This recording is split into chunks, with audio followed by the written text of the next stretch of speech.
Good morning students, Oxford Public School welcomes you. Myself Sandeep Nehra, your political science teacher. We are studying about chapter 3rd according to NCERT USA hegemony in world politics. वैसे ये आपकी NCERT की book के अंदर chapter 3rd दिया गया है, लेकिन इसको अब न्यू पैटर्न के अकॉर्डिंग सेकंड चैप्टर के साथ मर्ज कर दिया गया है और जो आपकी NCERT में दिया गया है उसमें से काफ़ी टॉपिक को डिलीट कर दिया गया।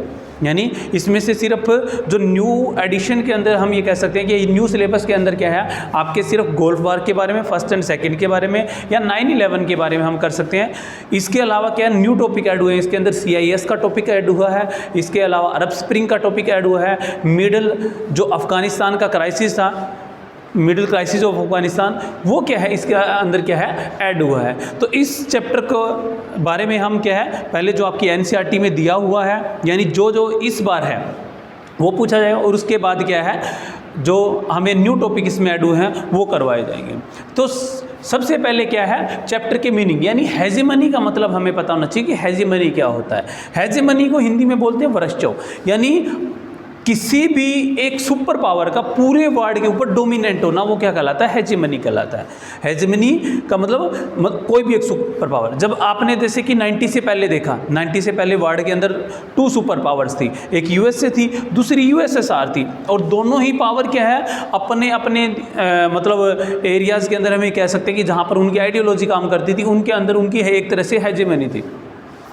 तो पूरे वर्ल्ड में हम ये नहीं कह सकते थे कि एक ही पावर थी, बल्कि पूरा वर्ल्ड मेन जो है 2 पार्ट में डिवाइडेड था। इसके अलावा दूसरी सुपर पावर्स भी थी, जैसे कि नॉन अलाइनमेंट मूवमेंट बना था, UK बना था, एक्स्ट्रा। तो उस टाइम तक बायोपोलरिटी सिस्टम कहा जाता है, लेकिन जैसे ही डिसइंटीग्रेशन होता है, सेकंड चैप्टर में हमने पढ़ा USSR का, उसके बाद पूरे वर्ल्ड में एक ही पावर माने जाने, क्योंकि 90 से लेकर के 2010-15 ईयर में तो जो USSR के कंट्री अलग हुए थे वो अपने आप को मुश्किल से 10-15 सालों में तो संभाल पाए थे। तो इसलिए वर्ल्ड के अंदर जो पावर बची थी वो एक लिबरल डेमोक्रेसी की यानी एक ही की हेजेमनी बची थी, वो था USA। तो कहने का मतलब है कि पूरी वर्ल्ड की पॉलिटिक्स के अंदर किसी भी एक सुपर पावर की क्या होना, डोमिनेंट होना, यानी उसके पास सारी पावर होना, जो वो डिसीजन ले, एक पुलिसमैन का रोल वो करे, एक जुडिशियली का रोल वो करे, तो वो क्या कहलाता है, हेजेमनी कहलाता है। तो ये आप इसका मीनिंग 1 मार्क्स में काफ़ी बार पूछा जाता है, तो ये आपको पता होना चाहिए। अब इसके अंदर जो टॉपिक है जो इस बार है गोल्फ वार के बारे में, 2 गोल्फ वार हुए हैं, एक फर्स्ट गोल्फ वार और एक सेकंड। अब ये हेजेमनी का जो टाइम पीरियड है हम किस किस के बारे में पढ़ेंगे, वैसे तो ये आज तक भी इन्वॉल्व हो सकता है, लेकिन हम मेनली जो है 1990, क्योंकि डिसइंटीग्रेशन कब होता है 1991 में होता है, 90 और 91 के बीच में होता है। तो 1990 के बाद जब है उसकी USA की हेजेमनी स्टार्ट होती है, उससे लेकर के आपकी जो बुक में उसमें 2003 तक का दिया हुआ है, उनके बारे में क्या है हेजेमनी का जो टाइम पीरियड था। उसके बाद हम कह सकते हैं कि पोलरिटी सिस्टम आ चुका था, एक तरह से काफ़ी पावर ज़्यादा बढ़ चुकी थी। तो इस टाइम में ऐसे कौन से काम हुए थे, कौन कौन सी ऐसी इवेंट्स हैं जिनसे हम ये कह सकें कि USA की हेजेमनी थी, तो वो इसके अंदर क्या है ऐड किए गए हैं। तो पहला टॉपिक आपका फर्स्ट गोल्फ वार, हिंदी मीडियम में प्रथम खाड़ी युद्ध, यानी खाड़ी क्यों कहा गया, इसको गोल्फ वार क्यों कहा गया, इसके क्योंकि ये गोल्फियन कंट्री के साथ में गोल्फ, इनको जैसे इराक ईरान है ये गोल्फ कंट्रीज कहलाते हैं। तो फर्स्ट गोल्फ वार जो है वो किस किस के बीच में था, इराक वर्सेज कुवैत। अब ये कहोगे कि ये इन्वेंशन तो क्या है, यानी लड़ाई तो इराक और कुवैत के बीच में है, लेकिन इसमें USA का क्या रोल है, तो यही बताया गया। अब हम थोड़ा सा बैकग्राउंड चलते हैं। यह मैप बनाया गया है, ये इराक है, ये ईरान है और ये कुवैत है, यहाँ पर सऊदी अरबिया है, यानी मेनली ऑयल कंट्रीज जो हैं हम कह सकते हैं कि तकरीबन ये दिखाए गए हैं।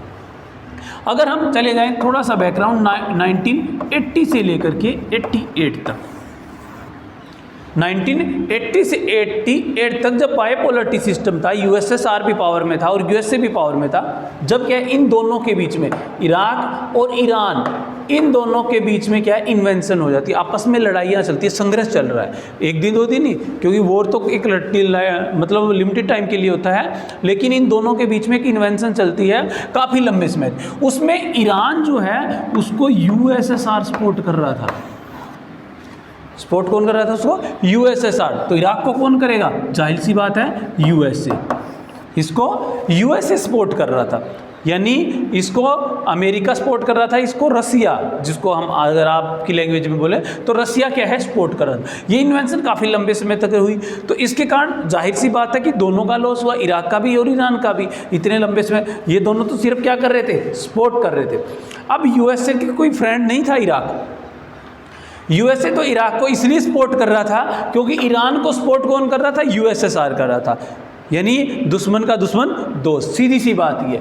जब ईरान को यूएसएसआर ने सपोर्ट किया था तो इराक के पीछे जो पावर थी, बैक सपोर्ट से जो पावर दे रहा था वो यूएसए दे रहा था। तो ये इन दोनों के बीच में लड़ाई लड़ी, इसके कारण इराक को काफ़ी लॉस भी हुआ ये कह सकते हैं, जिसके कारण वहाँ पर पॉवर्टी आ चुकी थी, प्राइजेस बढ़ते जा रहे थे, इस तरह की सिचुएशन थी।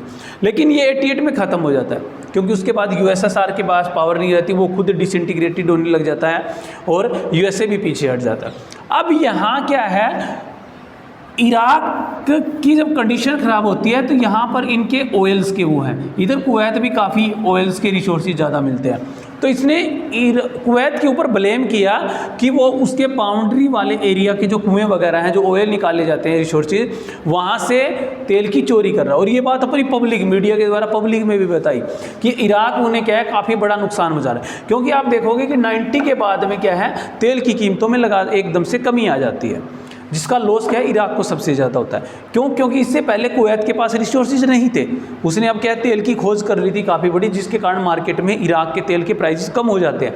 तो इराक ने क्या है, कुवैत के ऊपर ब्लेम लगाया कि वो चोरी यहाँ से कर रहा है और फिर मार्केट के अंदर जो क्रूड ऑयल है वो क्या है, कम दामों के अंदर बेच रहा है, कम कीमत के ऊपर। इससे पहले उसने कुवैत से कुछ 1000 मिलियन की बात हो रही थी, इतने डॉलर्स क्या है लिए हुए भी थे। उसके बाद उसने डिमांड की कुवैत से कि वो मुझे क्या है, 14 मिलियन डॉलर्स और क्या है दे, और पिछले भी माफ़ करे और ये भी फ्री के अंदर दे। मतलब ये नहीं है कि कोई तरह का लोन वगैरह ले रहा। तो इसके लिए कुवैत ने क्या कर दिया, मना कर दिया कि उसके पास इतना पैसा नहीं है जो वो देश के। तो इस कारण इराक ने कुवैत के ऊपर अटैक कर दिया, अपनी मिलिट्री भेज दिया वहाँ। अब कुवैत एक छोटा सा कंट्री है, कुवैत छोटा सा कंट्री, उसके पास कोई ज़्यादा मिलिट्री पावर नहीं है, और इराक उस समय काफ़ी पावरफुल होता था। यानी हम ये कह सकते हैं इराक और ईरान की लड़ाई के अंदर भले ही क्या है, लॉस दोनों का हुआ था, हम ये नहीं कह सकते कि कौन विनर था, लेकिन उस समय वर्ल्ड के अंदर जो 4th नंबर पे आर्मी थी वो इराक की थी। तो इसलिए इराक ने क्या है, कुवैत के ऊपर अटैक कर दिया, क्योंकि उसको पता था वो पावरफुल है। दूसरा क्या है, उसको ये भी पता था कि यूएसएसआर कुवैत की कभी भी हेल्प नहीं करेगा, और यूएसए उसकी हेल्प कर चुका था इराक की। लेकिन जैसे ही उसने अटैक किया, कुवैत के जो लोग हैं पीपल, प्रॉब्लम आती है, साथ वाले कंट्री की तरफ भागते हैं, वो सऊदी अरबिया की तरफ चले गए। जैसे 1971 के अंदर क्या है, बांग्लादेश से क्या है इंडिया के अंदर आने लगे थे, जिसमें काफ़ी बड़ी संख्या में पॉपुलेशन इंडिया के अंदर आई, तो इंडिया ने बांग्लादेश की हेल्प की थी। तो वही सिचुएशन यहाँ पर होती है, यानी कुवैत ने हेल्प मांगी किससे, सऊदी अरबिया से। अब सऊदी अरबिया क्या है, गॉड फादर मानता है यूएसए को, यानी वो अपना सब कुछ यूएसए को मानता है। यानी यूएसए और सऊदी अरबिया दोनों ही फ्रेंड है, काफ़ी लंबे समय से फ्रेंड है, और आज भी फ्रेंड है, दोनों ही काफ़ी लंबे समय, अपना गॉड फादर भी मानता है। क्योंकि सऊदी अरबिया अगर किसी तरह की हेल्प मांगता है तो यूएसए हमेशा उसके लिए तैयार रहता है। तो इस वजह से सऊदी अरबिया ने यूएसए को कहा कि वो इराक के ऊपर दबाव बनाए कि वो युद्ध को बंद कर दे। अब क्या है, यूएसए किसके, इराक के ऊपर प्रेशर डालता है कि वो कुवैत से अपनी मिलिट्री को वापस हटा ले। इराक तो सोचता था कि यूएसए उसका फ्रेंड है, लेकिन यूएसए सिर्फ उसकी हेल्प इसीलिए कर रहा था क्योंकि ईरान के अगेंस्ट वो, क्योंकि यूएसएसआर ईरान की हेल्प कर रहा था। तो इसलिए यूएसए इराक के ऊपर क्या है, इराक की जो उस समय डिक्टेटरशिप थी, सदाम हुसैन थे राजा, जो डिक्टेटर बने हुए थे, तो उनको कहता है कि कुवैत से जो अपनी आर्मी हटाइए, वो मना कर देता है। और इसी इन्वेंशन के बीच में क्या है, ये ऑपरेशन चलता है। तो इसी को फर्स्ट गोल्फ वार कहा जाता है। तो ये फर्स्ट गोल्फ वार इराक और कुवैत के बीच में हुआ था 1991 के अंदर। आगे भी आएगा। तो उस समय यूएसए के प्रेसिडेंट थे जॉर्ज एच.डब्ल्यू. बुश, दो हुए हैं, एक 2000 में वो जॉर्ज डब्ल्यू बुश हैं, ये जॉर्ज एच.डब्ल्यू. बुश हैं, उन्हीं के फादर हैं। तो जॉर्ज एच.डब्ल्यू. बुश ने जब इराक को कहा कि आप क्या है मिलिट्री हटाइए, तो उन्हें कुछ टाइम दिया गया, और ये दिसंबर 90 की बात है। उसने इस ऑपरेशन का नाम दिया ऑपरेशन डेजर्ट शील्ड। ये आपकी बुक में नहीं दिया हुआ, ऑपरेशन डेजर्ट शील्ड के बारे में, लेकिन 1 मार्क्स में काफ़ी बार पूछ लिया जाता है। ये सिर्फ क्या है, किसी तरह का ऑपरेशन नहीं था, इसमें सिर्फ क्या किया गया, उसको चेतावनी वार्निंग दी गई थी कि आप इतनी डेट तक क्या है वहाँ से आर्मी हटा लीजिए, नहीं तो हम आपके ऊपर अटैक करेंगे। अब इराक ने क्या किया, उसको नहीं माना। इन्होंने टाइम दिया था, दिसंबर की बात है, 17 जनवरी का, यानी 17 जनवरी से पहले पहले आप अपनी आर्मी हटा लीजिए, लेकिन इराक ने मना कर दिया। इराक के उस समय के जो प्रेसिडेंट कह सकते हैं हम एक तरह से, वो थे सद्दाम हुसैन। सद्दाम हुसैन ने कहा कि वो इतनी जल्दी आर्मी नहीं उठाएंगे और वो 100 लड़ाइयों की जगह 1 लड़ाई लड़ सकते हैं, यानी मैंने लिखा भी है 1 वार इन 1000 वार, यानी 100 जंगों की एक जंग एक तरह से कहा जा सकता है। यानी ये भी कह सकता है कि वो उसकी अंतिम लड़ाई। कहने का मतलब है इराक ने कहा कि वो अपनी पूरी पावर के साथ लड़ाई लड़ सकता है, लेकिन कुवैत से आर्मी वापस नहीं हटाएगा। तो इस वजह से जब नहीं माना गया तो ऑपरेशन डेजर्ट स्टॉर्म चलाया गया, जो 17 जनवरी से 28 फेब। वैसे तो 18 दिन में युद्ध खत्म हो जाता है, इराक हार मान लेता है, लेकिन ऑफिशियली जो इसकी बंदी है वो 28 फरवरी को, यानी 1 मंथ से भी ज़्यादा लग जाते हैं। 91 को क्या है, इतने दिन का ये ऑपरेशन था। अब इस ऑपरेशन में हेजेमनी क्या है यूएसए की, ये हमें बतानी है साथ में। हमें गोलफार नहीं पढ़ना, हमें इसकी हेजेमनी पढ़नी है साथ में कि हेजेमनी क्या है।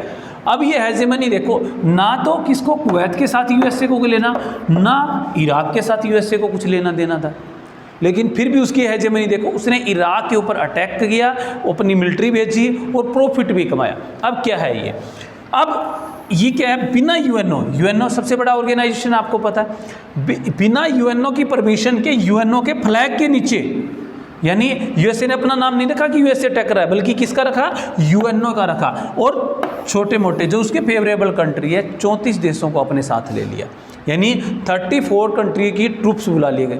अब जो ट्रूप्स भेजते हैं उसका खर्चा वो अपने अपने कंट्री देते हैं, अगर कोई दूसरा इसका मेंबर नहीं देता तो वो उसका खर्चा प्रोवाइड करता है दूसरे कंट्री को जिसने ज़्यादा ट्रूप्स भेजे। इसमें 6,60,000 यानी 6,60,000 ट्रूप्स क्या है यहाँ पर भेजे गए, कहाँ पर, कुवैत के अंदर, किसके, इराक के ऊपर अटैक करने के लिए। अब इसमें से लगभग 75% से भी ज़्यादा सिर्फ और सिर्फ यूएसए के ट्रूप्स थे, यानी यूएसए की मिलिट्री वहाँ पर सबसे ज़्यादा थी। अब सीधी सी बात है, और जो इनको लीड कर रहा था, इसका जो कमांडेंट बनाया गया था नॉर्मन स्क्रॉफ, वो भी यूएसए से बिलोंग करता था, यानी कि कह सकते हैं कि पूरी पावर यूएसए के पास थी।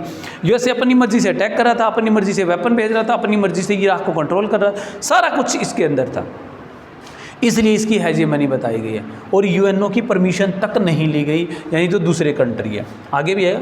तो इराक के प्रेसिडेंट ने ये लड़ाई लड़ी, लेकिन इसको क्या है, कंप्यूटर वॉर भी कहा जाता है और वीडियो गेम। कंप्यूटर वॉर क्यों, क्योंकि इसमें पहली बार क्या है, इस तरह के एक्स्ट्रा वेपन्स का यूज़ किया गया, जो वेपन्स क्या है, ऐसे मतलब स्मार्ट बम का यूज़ किया गया, जो वेपन अब तक वर्ल्ड के अंदर कहीं यूज़ ही नहीं हुए थे, यानी वर्ल्ड में किसी कंट्री को पता ही नहीं था कि इस तरह के भी वेपन्स या बम, यानी स्मार्ट बम हो सकते हैं, जिसके अंदर अमेरिकन मिलिट्री को कोई लॉस नहीं और पूरी की पूरी क्या है, इराक की मिलिट्री को तहस नहस कर दिया गया। तो इसलिए इसको कंप्यूटर वार कहा गया है। दूसरा, इसको वीडियो गेम वार भी कहा गया है। पहली बार वर्ल्ड के अंदर ये एक ऐसा वॉर था जिसके इन्वेंशन थी, जिसकी वीडियो कवरेज की गई, लाइव दिखाया गया पूरे मीडिया के अंदर, यानी यूएसए वगैरह के जो वेस्टर्न कल्चर के जितने भी चैनल्स वगैरह उसके अंदर लाइव दिखा रहे थे। और उस लाइव में ये दिखाया जा रहा था कि एक मतलब अमेरिकन ट्रूप्स जो यूएनओ की तरफ से आया हुआ है, वो किस तरह से काफ़ी बड़ी संख्या में क्या है, इराकियन को मार दे, क्योंकि उसके पास वेपन्स इतने एक्स्ट्रा टेक्नोलॉजी के थे कि दूसरों के पास नहीं। तो इसलिए इसको वीडियो गेम वॉर और कंप्यूटर वॉर भी कहा गया। तो यहाँ पर उसकी हेजेमनी बताई गई है कि जितने ट्रूप्स थे उसमें सबसे ज़्यादा अमेरिका के थे, और अमेरिका ने अपनी मर्जी से अटैक किया, अपनी मर्जी से उसको बंद करवाया। लेकिन यहाँ सिर्फ अमेरिका कुवैत की हेल्प नहीं कर रहा था, उसको और भी बहुत प्रॉफिट थे। तो यूएस को प्रॉफिट क्या थे, ये भी आपकी बुक में नहीं दिए गए एनसीईआरटी में। ये प्रॉफिट, क्योंकि स्किल्ड बेस्ड जो क्वेश्चन है वो इसी तरह से अलग से आपके व्यूज इसके अंदर पूछे जाते हैं। तो यूएसए के प्रॉफिट क्या था, यूएसए का सबसे पहला प्रॉफिट क्या था, उन्होंने इराक के अंदर क्या है, अपनी सपोर्टेड गवर्नमेंट बनाना चाहता था। ये दूसरा गोल्फ वार के अंदर भी आएगा, लेकिन उस समय तक ज़्यादा सक्सेस नहीं हुआ, इसकी मिलिट्री काफ़ी लंबे समय रही। दूसरा क्या है, अब तक सऊदी अरबिया के अंदर मानता था।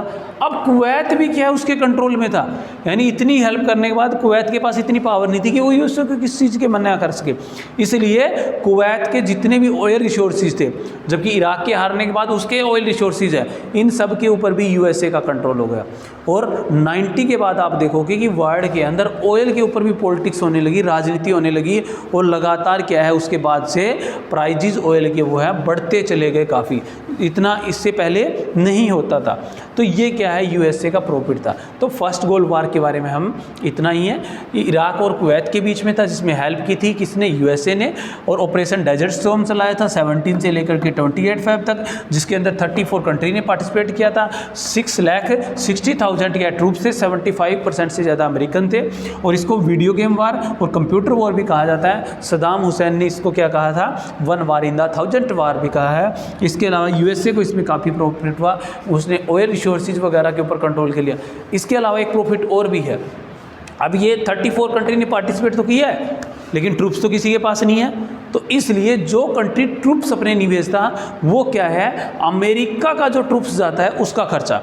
अब मान लो रेशो के अकॉर्डिंग अमेरिका के पास 75% थोड़ी इच्छा आएगा, तो उसके पास जितने ट्रूप्स अपनी तरफ से भेजने थे, उनके अलावा जो एक्स्ट्रा भेजे उनका खर्चा उसने दूसरे कंट्री से, जैसे कि जापान कभी भी अपने ट्रूप्स नहीं भेजता, वो पैसे प्रोवाइड कर देता है। तो इस तरह से क्या है, वो पैसे क्या है, अमेरिका के लिए एक तरह का बेनिफिट था, क्योंकि उनका डेली का खर्चा काफ़ी ज़्यादा था जो ट्रूप्स का अमेरिका के द्वारा लिया गया। तो ये भी उसका क्या है, एक तरह का बेनिफिट माना जाता है, प्रॉफिट माना जाता है। तो ये आपका फर्स्ट गोल्ड वार था। Okay, thank you, have a nice day.